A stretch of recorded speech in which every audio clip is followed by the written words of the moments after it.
This is Gerardo Del Real with Resource Stock Digest. Joining me today is the chairman and CEO of Gold Royalty, Mr. David Garofalo. David, great to have you back on. I know you've been busy. How are you? I'm well. Thanks very much for having me on, and Gerardo. Really great to hear from you. Well, thanks for coming on. Let me start by asking you about the gold price. I sense, and I'm going to inject my own opinion here, but I sense that we're getting that final shakeout before the next leg up. It's currently trading right around the 1735 level. You've seen many of these cycles. I'd love to get your take on the current gold price action and what you see coming up next.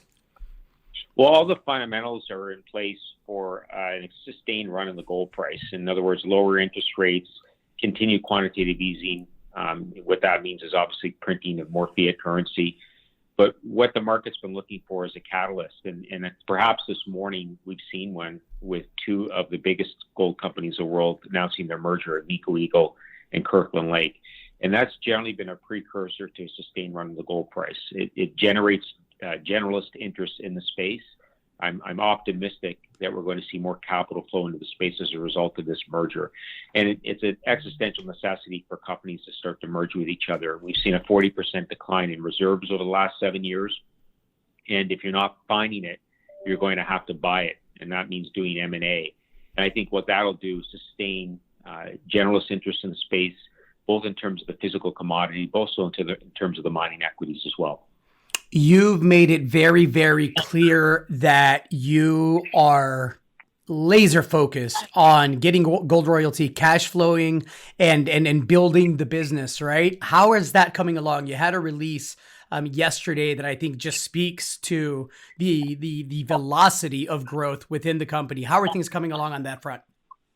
Well, very nicely. I mean, from a standing start a year ago when we were a private company and no royalties, we've, through a series of transactions in our IPO, gone from 0 to almost 200 royalties, 6 of them in production, 7 in the construction stage, which positions us to see a 5-fold increase in our free cash flow over the next 3 to 5 years. And beyond that, as the Odyssey Underground program comes into play at Agnico and Yamana's flagship Canadian Malartic mine, we see the potential for a significant upward trajectory in cash flow beyond that, beyond the next 5 years. So we're really, really well positioned, uniquely positioned, given the broad array of royalties we have in our portfolio from early stage exploration right through to production. And again, it's 200 royalties almost collectively focused in the Americas, focused on precious metals. It really puts us in an enviable position as we vault ourselves up a tier in the royalty space.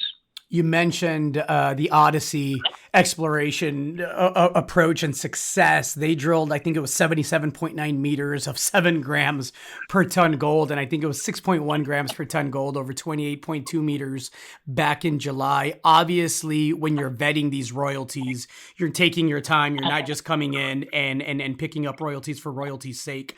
Walk me through what comes next as far as the approach and the business model. Well, you touched on Odyssey. I think first off, what I want to say is we have a lot of embedded organic growth within the portfolio now that we're folding in Golden Valley and Abitibi and bringing the royalty in Canadian Malartic and its Odyssey Underground mine into the portfolio. That provides us meaningful growth for decades to come from an asset that's still being geologically defined. And as they invest $1.6 billion in a new underground mine there, that opens up deeper horizons for drilling. And so I'm very optimistic that there's going to be significant growth in the resource there, which means there's going to be significant growth in our royalty from that mine, which, for us is like our gold strike. As gold strike is to Franco-Nevada, Canadian Malartic is to us, it's that foundational multi-decade asset that's going to be an annuity for many, many decades and generations to come for our shareholders.